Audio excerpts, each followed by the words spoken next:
बोले श्री प्राणनाथ प्यारी की जय। श्री सतगुरु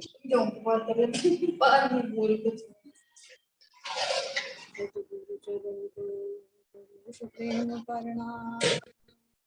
शुभ करण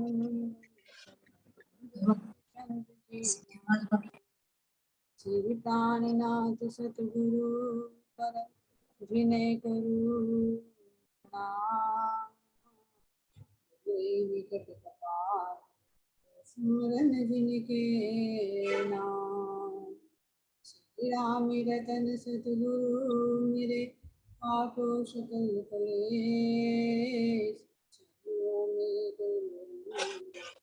निज करो परवेश। श्री प्राणनाथ निर्मूल पति सिर मेहराज शुभ नाम। तेज तुम श्याम पल पल करो प्रणाम। पल पल करो प्रणाम। बोलो शुक्लानाथ की।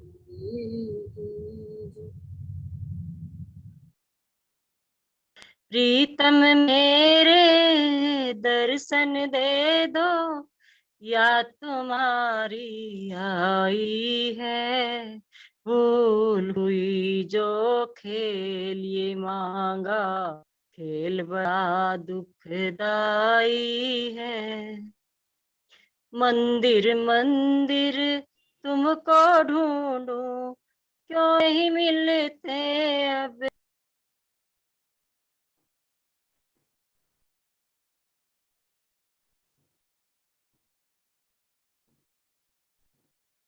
प्रणाम जी मुकेश जी।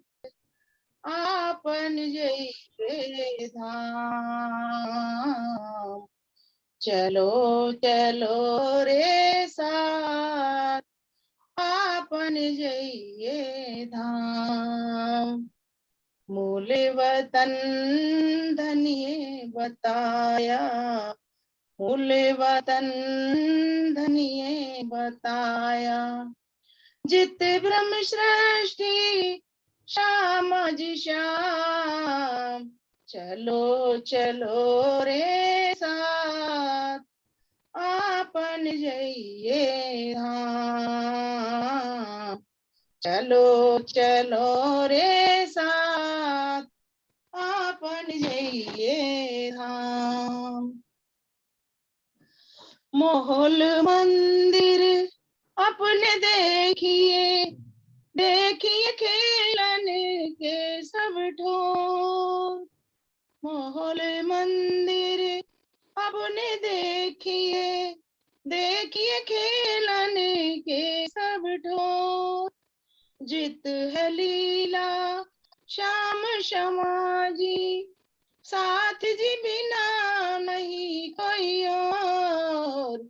चलो चलो रे साथ, आपन जइए धाम।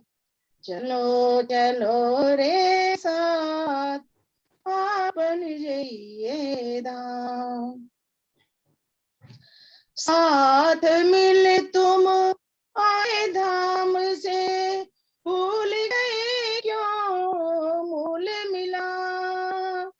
साथ मिल तुम आए धाम से, भूल गए सो मूल मिला।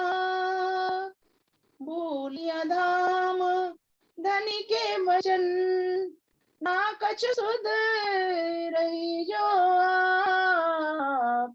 चलो चलो रे साथ, आपन जइए धाम। चलो चलो रे साथ, आपन जइए धाम।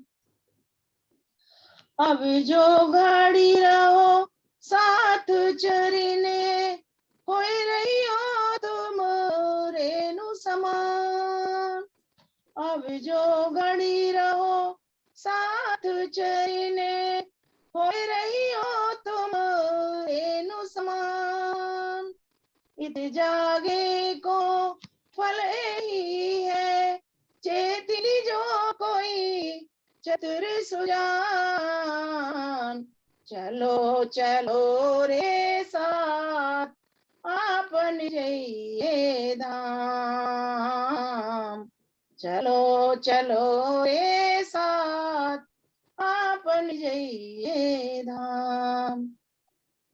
इतखनिका है जो लटका जीत चला भावे हाथ।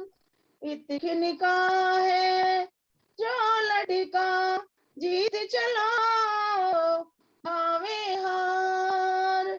महमत हेत करी कहे साथी को विधि विधि की करते पुकार। चलो चलो रे साथ आपन जइए धाम। चलो चलो रे साथ आपन जइए धाम। चलो चलो रे साथ आपन जइए धाम। बोलो श्री प्राणनाथ प्यारे की जय। श्री सतगुरु महाराज की जय। जी महाराज की जय। प्रणाम जी सुंदर साथ जी, बहुत अच्छा भाव और बहुत मधुर आवाज में गाया है ना। चलिए सुंदर साथ जी, तो सुंदर साथ जी आप अपने परम धाम की सूरता को लेकर चलिए सतगुरु महाराज जी का ध्यान करते हुए, जैसे अभी मुनि सखी जी ने भजन के माध्यम से गाया है कि चलो चलो रे साथ जी अपन जाइए धाम। तो कैसे सूरता से ही अपने परम धाम में जाकर वहां की लीलाओं का हमें वर्णन करो। तो देखिए जोरदास जी महाराज जी कहाँ का वर्णन कर रहे हैं। श्री जमुना जी की ऊपर जो हमारा पाठ घाट आया है उस पर कल हम उतरे, कैसे वहां पर उनकी सुंदर शोभा है। जो 16 थंब नीचे नीलवी के हैं और उनके ऊपर 12 थंब आते हैं। तो जो हमारी रंग महल की तरफ पाल से लगकर आते हैं तो वे हमारे कैसे हैं, हरे रंग के 2 थंब। जो जल की तरफ आते हैं लाल रंग के, जो केल फूल की तरफ आते हैं वे पुखराज के यानी पीले रंग के हैं, और जो बट फूल की तरफ आते हैं वे हीरे के यानी सफेद रंग के। और चारों कोनों पर नीलवी के थंब हैं जिनके ऊपर से हम सीढ़ियों से चढ़कर ऊपर चढ़ने पर जा सकते हैं। तो यह हमारे पाटघाट की सुंदर शोभा है। तो यहाँ का सुंदर सुहावना मौसम देखकर राज्य महाराज जी हम सब आत्माओं को वन विहार के लिए हुक्म दे रहे। तो अब आगे इसमें क्या करेंगे, वन विलास में कौन कौन सी सखियां कैसे कैसे राबते करती हैं उसका वर्णन आगे जोगदास जी महाराज जी करेंगे। अब को सखी श्री राज के आगे नाच करती है, को बड़े उछड़ंग उमंग में गान करती है। को सखी अनेक विध सो बाजे बजावती है, कोई सखी आगे श्री राज के आगे कई विध की नकल लावती। को सखी सामे श्री राज के खड़े होके एक टक हेरती है, को सखी श्री राज को बेड़ा ऊपर के देती। अब यहाँ पर क्या कर रही हैं सारी सखियां, जब राज्य महाराज जी के साथ में आनंदमय प्रेममय क्रीड़ाएं कर रही हैं तो सब अपने अपने भाव के अनुसार धनी को रिझा रही है। तो उसका वर्णन यहाँ पर कर रही हैं कि कोई सखी तो गायन करती है, कोई नृत्य करती है, कोई एक टक धाम धनी को मीठी मीठी नजर से देखती रहती है, और कोई सखी श्री राज जी को बेड़ा देती है, और कोई सखी पीक दान लिए खड़ी है। कोई सखी ऊपर श्री राज के छत्र ताने हैं, कोई सखी श्री राज के बस्तर लिए। अब अलग अलग सेवाएं यहाँ पर सखियां कर रही हैं। अब कह रही कि कोई सखी श्री राज को ऊपर बेड़ा देती। अब बेड़ा पहले भी बता, तो बेड़ा क्या है, ये सब धामधनी की जो सेवा की जाती है, हृदय से जो सेवा की जाती है, प्रेम भरी जो सेवा की जाती है, और जिसको धामधनी बड़े प्रेम से आरोहते हैं, ग्रहण करते हैं, और फिर उसका आनंद हम सब लोगों को प्रदान करते हैं। तो यही पान का पेड़ा है, और धामधनी फिर उसका रस सब आत्माओं को देते हैं, तो वही फिर आत्माओं का पीकदान बन जाता है। कोई सखी ऊपर श्री राज के छत्र ताने हैं, कोई सखी श्री राज के बस्तर ले, यानी कोई सिर पर छत्र किए हुए हैं कि मेरे धामधनी जब घूम रही है तो मैं उनकी छत्र छाया। जैसे यहाँ पर भी सब जब पन्ना जी में पन्ना जी महाराज जी की सेवा साक्षात राज्य समझकर की जाती थी, तो यहाँ पर भी ये सारी सेवा है ना। कोई पावड़े बिछाता है, कोई सिर छत्र करता है, तो अलग अलग सेवाएं, छीलना करा रही है, मालिश करा रही है, गर्म पानी दे रही है, कभी गर्मी में ठंडा पानी दे रही है, तो सर्दी में गर्म पानी की सेवा, सारी सेवा, मसालों की सेवा, कपड़े की सेवा। तो ये सब कहाँ, ये सुंदर साथ में यहाँ पर भी उसका आनंद है जो हमारे परम धाम में नित्य प्रति सेवाएं।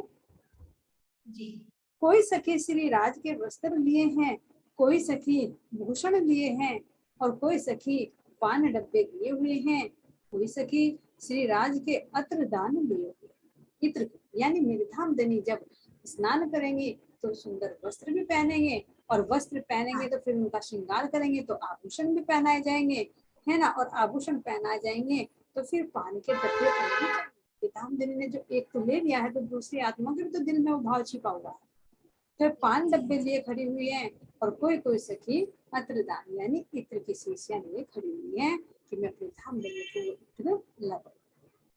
ये सब है कहाँ, ये सब बातें नहीं है, लेकिन हर आत्माओं के अंदर है। वो अंदर का भाव जब बाहर प्रकट होता है तो वो ही सेवा हाथ के माध्यम से प्रकट की जा रही कि वो हाथ में लिए खड़ी। हाथ में लिए खड़े होने का मतलब सूरता के अंदर वो भाव मौजूद है, और जैसा वो चाहेगी वैसे धामधनी के सामने हाजिर करेंगे तो धामधनी उसको प्रेम से स्वीकार करते, और फिर उसका आनंद सबको मिलता है, किसी एक को नहीं, सबको प्राप्त। कोई सखी श्री राज के छड़ियां लिए हुए हैं, कोई सखी वृक्षन पर चढ़ी है, कोई सखी जोहरियों के कलसन के आसपास हुई। अब वहां की सुंदर शोभा को देखे कि कोई सखी तो श्री राज जी के लिए छड़ियां लिए खड़ी है, छोटी छोटी सी छड़ी, क्योंकि छड़ियों से चलेंगे, आनंद की लीलाएं करेंगे। कभी कभी वो डांडिया रास जो छड़ियों से खेला जाता है तो उसकी भी तो रामत होती है। तो इसी के नकल में तो बंदर भी छड़ी लेकर चलता है ना। तो कह रहे हैं कि कोई सखी श्री राज की छड़ियां लिए हैं, और कोई सखी वृक्षन पर चढ़ी, कोई सखी उन वृक्षों पर चढ़ी हुई है जो पाल पर 5-5 बोन के भी हैं, और अंदर आकर के 2-2 बोन के भी। तो उन पर खड़ी हुई इस शोभा को देखो। हो सकी दोहरियन के कलश के आसपास। अब जो दोहरियां बनी हुई है, छुटक छुटक दोहरियां जो बराबर में बनी हुई है ना जल रोस पर, तो उनकी छत पर चढ़ जाती है, क्योंकि एक भौम तो नीचे जल है, एक भौम की वे हमारी दोहरियां हैं, उनकी चांदनी पर चढ़ती है जो कलश है। तो कलशों के आसपास बैठती है, तो यहाँ का दृश्य देखिए कितना सुहावना लगे, है ना। जैसे यहाँ तो देखते हैं कि कोई पक्षी जहाँ चाहे वहीं बैठ जाए, बंदर है जहाँ चाहे वहीं बैठ जाए, तो हम तो नहीं चढ़ सकते, चढ़ने के लिए 100 बातें सोचेंगे कि भाई कैसे चढ़े, लेकिन आनंद कितना होगा।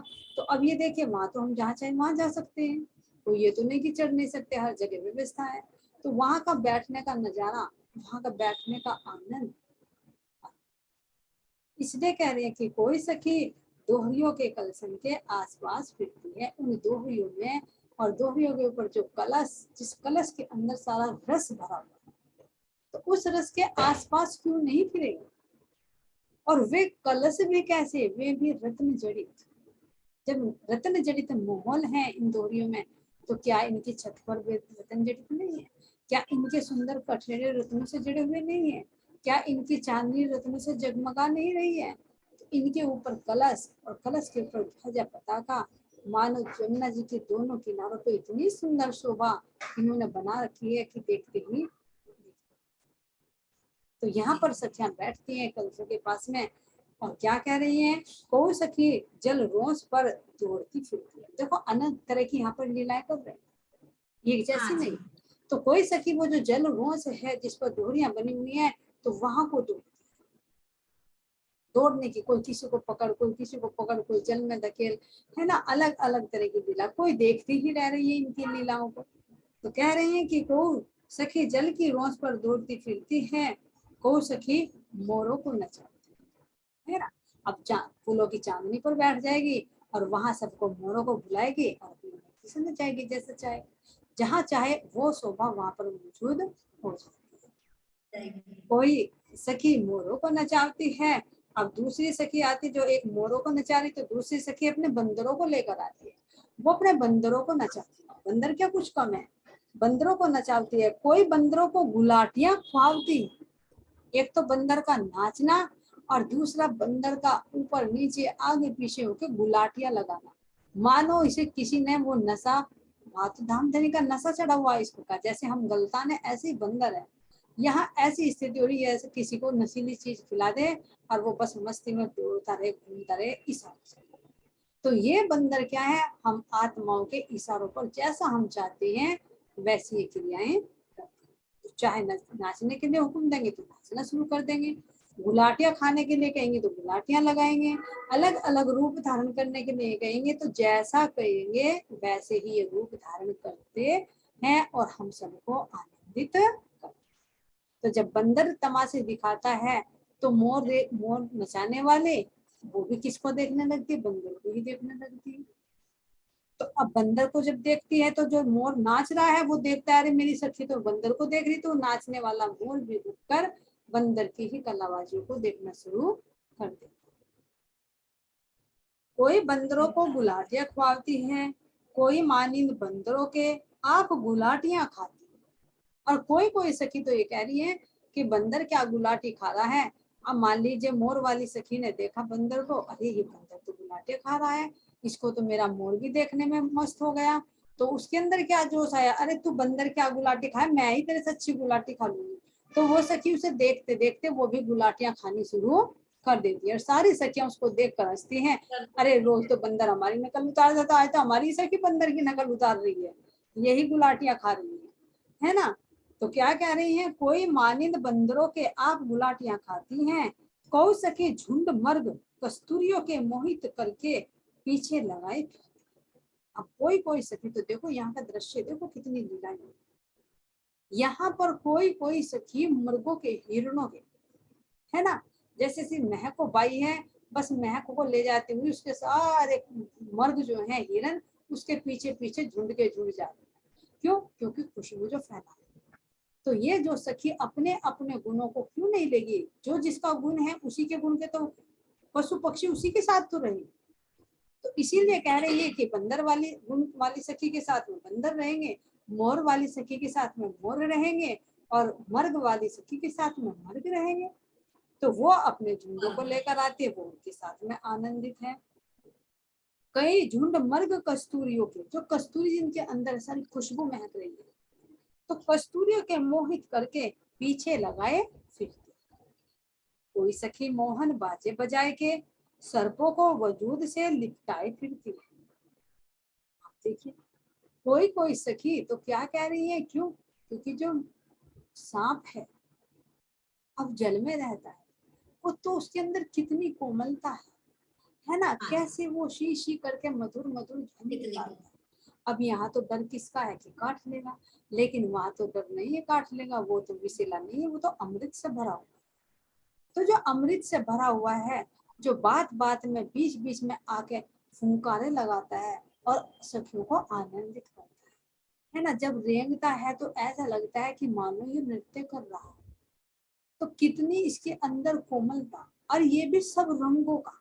सांप भी ये नहीं कि एक काला ही, काला भी, लाल भी, पीला भी, हरा भी, नीला भी, और सब रंगों का भी है। कोई 2 रंगों का, कोई 3 रंगों का, कोई 4 रंगों का, कोई अनंत रंगों का। और उनके ऊपर सुंदर सुंदर चित्रकारियां बनी है ना। उसके नेत्रों में भी वही धामधनी के नेत्रों का प्रकाश, उसकी रसना में भी वही धामधनी का रस। विषैला नहीं है कि विषैला, वो अमृत देता है। तो जो अमृत को पसंद करने वाली सखी है ना, तो वो क्यों नहीं अपने सांपों को लेगी। जो कोमलता, जो दधी सागर आता है धामधनी का, तो जो बिल्कुल स्निग्धता की तुरंत फिसल जाए अपने धामधनी के इश्क में, तो वो भी तो चिकने सांप वाली हो गई। तो वो क्यों नहीं अपने अंगों से, कह रहे ना लिपटाए फिरती है। लिपटाए फिरने का मतलब उन सारे गुणों को अपने अंदर ले रही है, और जब बाहर प्रकट करती है, क्योंकि अब खेलने का समय है, तो अपने अपने गुण प्रकट करेंगे, तो वे पशु पक्षी प्रकट होकर लीला करेंगे, है ना। जैसे यहाँ पर भी देखते हैं कि हर एक के अंदर बहुत गुण होते हैं, लेकिन एक समय में एक ही गुण प्रकट हो सकते हैं। ये तो नहीं कि हर जगह तुम अपने गुणों को प्रकट करो। मान लीजिए तुम्हारे अंदर गायन की भी एबिलिटी है, नृत्य की भी एबिलिटी है, कोई तुम्हारे पास सिलाई की भी एबिलिटी है, कोई तरह की है, लेकिन एक विशेष समय पर उस गुण को तुम बाहर प्रकट करो। जब नृत्य का मौका आएगा तो नृत्य का गुण प्रकट करोगे, गायन का मौका आएगा तो गायन प्रकट करोगे, भोजन बनाने की कला है उसका समय आएगा तो उसको प्रकट करोगे, तो इसी तरह से यहाँ हम सखियों को वो मिला है कि धामधनी ने हुक्म दे दे कि जाओ राम देखो, तो अपने अपने गुणों का धनी सखियां विस्तार कर रही हैं। तो जो जिसके गुण है वो उसके अंदर भी लिपटे हुए हैं और बाहर वे पशु पक्षियों के रूप में भी प्रकट होकर और आत्माओं को भी आनंदित कर रहे हैं। तो जब वो सांप कह रहे हैं कि अंगों से भी लिपटे हुए हैं और आगे पीछे उसके डोल रहे हैं, तो दूसरी सखी भी तो आकर के क्यों, तो सांप भी क्या कर रहे, कोई अकेले तो नहीं, वे आपस में भी तो कलाबाजी कर रहे हैं, आपस में भी तो नृत्य कर रही है। कैसे वे एक रूप होकर एक आंगी हो जाते हैं। मान लीजिए अगर 2 या 10 20 सांपों को भी तुम एक जगह इकट्ठा कर दो तो बता नहीं पाओगे कौन सा कहाँ को लिपटा हुआ है, सब मिलकर एक हो जाते। तो ऐसे कह रही है कि वो जो गुण है सांप, जिस गुण से सांप बना है, तो वो गुण भी अनंत तरह के गुणों से भरपूर है। तो वो भी अपनी अलग अलग कलाकारी दिखाएगा। कभी वो चल कर दिखाएगा, कभी वो फने को उठाकर नृत्य करके दिखाएगा, कभी वो एक दूसरे से आलिंगन एक रूपता के गुण को प्रकट करेगा, है ना, कभी वो अंगों से लिपट कर दिखाएगा। तो अनंत तरह के भाव, कभी वो उछाले ले लेकर भी दिखाएगा। तो अब ये नहीं कि वो जमीन से है तो वो उठ नहीं सकता, वो उड़ नहीं सकता, वो उड़ भी सकता है, वो पेड़ों पर भी चढ़ सकता है, वो अनंत तरह की कलाएं कर सकता है। ये एक्टिविटी है ब्रह्मांड की। क्यों? क्योंकि उसके अंदर सारे गुण जो मौजूद है। इसलिए कह रहे हैं कि कोई सखी मोहन बाजे बजाएगी। अब कौन सा है ये मोहन बाजा? अंदर का वो प्रेम, अंदर का वो गुण जो वो भाषा से प्रकट कर रही है, तो उसी भाषा से तो वो प्रेम रूपी सांप निकल रही है, आनंद रूपी सांप निकल रही है। अब यहाँ पर भी देखो थोड़ा सा कह देते हैं कि ये क्या करती है, हर समय कोई भी शब्द बोलती है तो सांप की तरह डंक मारती है ना, जहरी उगलती रहती है। तो किससे? अब जहरी उगलती रहती है, वो जहर क्या है, यानी किसी में लड़ाई करवा दी। परम धाम के अंदर सखियां क्या कर रही हैं, एक दूसरे की जब बातें कर रही हैं, धामधनी से बातें कर रही हैं, तो क्या वे अमृत ही तो दे रही हैं। तो उन सांपों के रूप में भी क्या है, अमृत है, उसमें ही। तो इस तरह से कह रही है कि वो मोहन बाजे बजाए के अपने मुख से मधुर मधुर ध्वनि बोलकर अपने उस मधुरता के मीठे रस को जब बाहर प्रकट करती है, तो उसी से ही वे सांप तैयार हो जाते हैं। तो वे अनंत तरह की कलाकारियां करते हैं, क्योंकि वे भी पूर्णात। कोई सखी और पीछे अन्य को दौड़ाती है। कुछ तो उसके अंगों पर लिपटे हुए हैं और कुछ उसके पीछे पीछे, जैसे हम धामधनी के पीछे पीछे दौड़ते हैं, ऐसे वे सांप उस रूह के पीछे पीछे दौड़ते। और उनकी कोई सखी कूदती है, कोई सखी फांदती है, कोई सखी दौड़ती है ना, कोई सजी चढ़ती है, कोई सखी उतरती है, कोई सखी पंखियों की गत भरती है।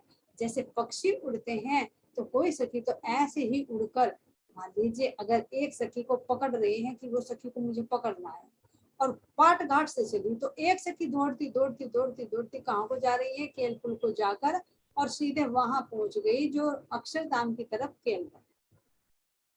और केलवन से जब आगे को और दौड़ी तो वो सखी दौड़ रही कि कैसे कैसे वो केलवन से कहाँ को आई, निमोई और अनारवन के सामने। तो वो सखी अनारवन के सामने है और वो जो पकड़ने वाली सखी अभी कहाँ पर है, वो दौड़ी तो वो भी अनार के सामने आई। अब वो दौड़ेगी तो वो आगे चली जाएगी, तो वो क्या करेगी, पक्षी की तरह उड़ान भरेगी।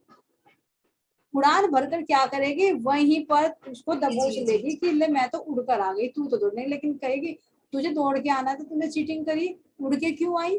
तो वो क्या कहेगी, तू भी उड़ जाती, वो तो खेल में युक्ति है, मैं तुझे कैसे पकड़ू, है ना। तो इस तरह से वो सखी भी कहती है कि तू भी उड़ जा, चल अब की बार मैं बारी देती हूँ, तू दौड़ और मैं तुझे पकड़ूंगी। तो जैसे वो सखी अब कहती है कि चल तू बारी दे, अब मैं दौड़ रही हूँ। अब वो सखी ने जो पकड़ा वो सीधे दौड़ती दौड़ती दौड़ती दौड़ती कहाँ चली गई, बट पुल पे चली जाए। अब बट पुल पर जाकर अब वो जो पीछे आने वाली सखी कि मैं भी उसको पकड़ूंगी, उड़कर पकड़ूंगी। तो जैसे ही वो उड़ान भरती है, उड़ान भर के वो कहाँ जाती है, बट पुल पर जाएगी। वो दूसरी सखी तुरंत जो होशियारी दिखा रही थी, वो जल के अंदर डुबकी लगा देगी। वो वहां पुल पर खड़ी रहेगी और वो नीचे जल में रहेगी कि पकड़ लिया मुझे, उड़ के तो तू आई थी, मैं तो जल के नीचे हूँ। तो इस तरह से और दूसरी सखियां की बड़ी युक्ति लगाई कि मैं भी पकड़ूंगी। उड़ना भी किसी किसी की कलाकारी आ रही है, बस की नहीं है। तो इस तरह से यहाँ पर हम अनंत लीलाएं करते हैं जो आनंद से भरी होती है, पता ही नहीं चलता समय कब व्यतीत हो जाता। तो कोई सखी दौड़ती है, कोई सखी चढ़ती है, कोई सखी उतरती है। ऐसे ही ऊपर पेड़ों पर चढ़ने की और उतरने की भी कलाएं। जैसे देखा है ना पक्षी गिलहरियों का खेल कभी देखा है? किस तरह से गिलहरी एक दूसरे के पीछे दौड़ती है, पूरे पेड़ का चक्कर लगा देंगे लेकिन वो पकड़ाई में नहीं है। तो ऐसे ही बंदर भी देखिए एक डाली से दूसरी डाली कैसे पकड़म पकड़ाई करते हैं। तो ऐसे हम रूहे भी उन वृक्षों पर आनंदमय लीलाएं करते हैं। तो बंदरों की भांति कोई उछल चढ़ रही है, कोई उतर रही है, कोई उन पर दौड़ रही है, कोई उन पर भाग रही है ना, अनंत तरह की लीलाएं हो रही है। कोई सखी पक्षियों की गति भरती है, कोई सखी पंखियों की बोली बोलती है। अब पंखियों की बोली बोलेगी तो क्या करेगी? लुका छुपी की लीला है ना। अगर वहां पर छुपना है कि एक सखी कह रही कि चल मैं छुपूंगी तू मुझे पकड़, तो जो कोयल वाली सखी है वो जाकर अपने कोयलों के झुंड में छुप जाएगी। और दूसरी सखी ढूंढ रही है, वो पूछेगी तू कहाँ है, तो वो कोयल की मधुर आवाज में बोलेगी मैं यहाँ हूँ। लेकिन वो सखी क्या देखेगी, अरे ये तो कोयलों का झुंड है, इसमें कहाँ मेरी सखी बैठी है।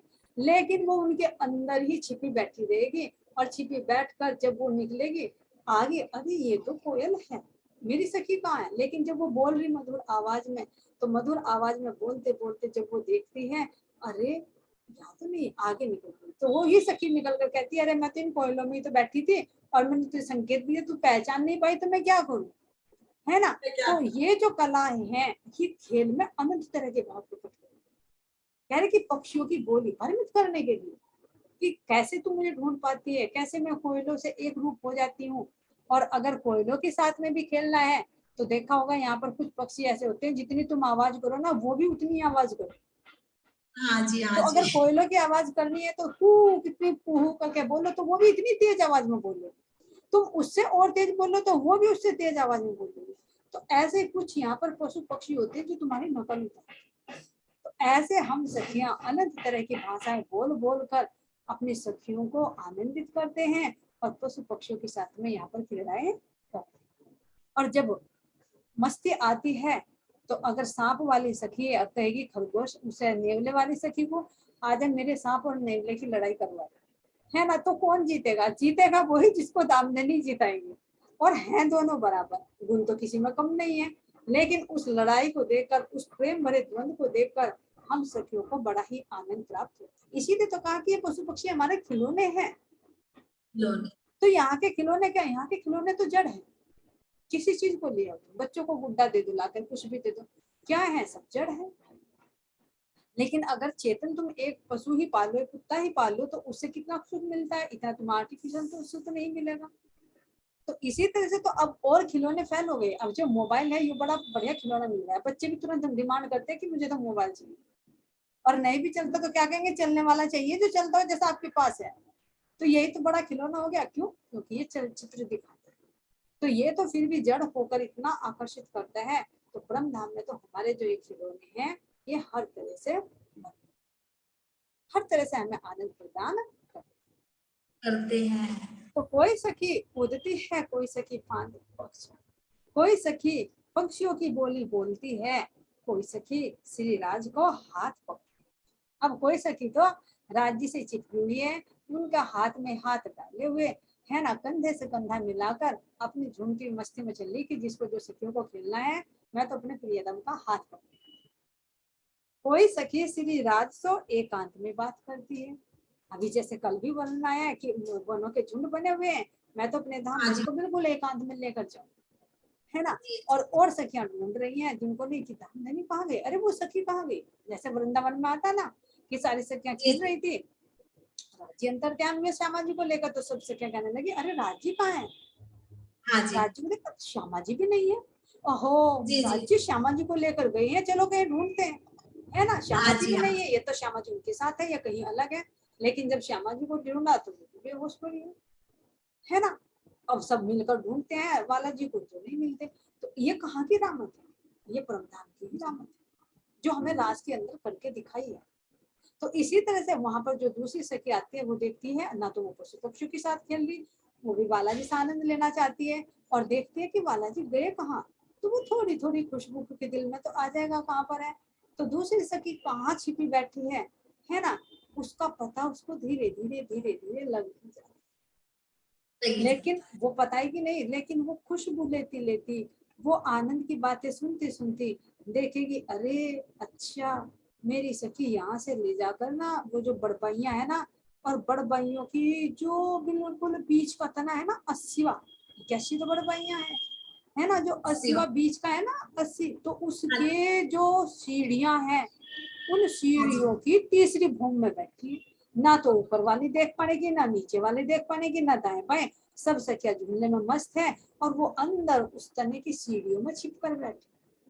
अब वो पता कैसे चला, क्यों? क्योंकि जब धामधनी इशारा करती, नहीं तो पता नहीं चलने वाला। क्यों? धामधनी सबकी मन की बात जानते। जब वो सखी ढूंढ रही है ना कि बालाजी कहाँ गए, तो धामधनी दिल में वो संकेत डाल देती है, उस खुशबू को ले लेकर वो पहुंच जाती है कि मेरे धामधनी अच्छा ना बैठी।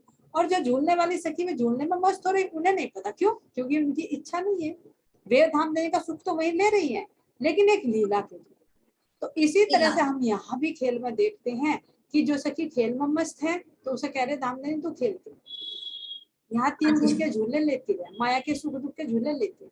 लेकिन जो विरह कर रही है, धामधनी को पाना चाह रही है, प्रयत्न कर रही है, तो उसे धामधनी कहीं ना कहीं रास्ता बता ही देते कि तू इस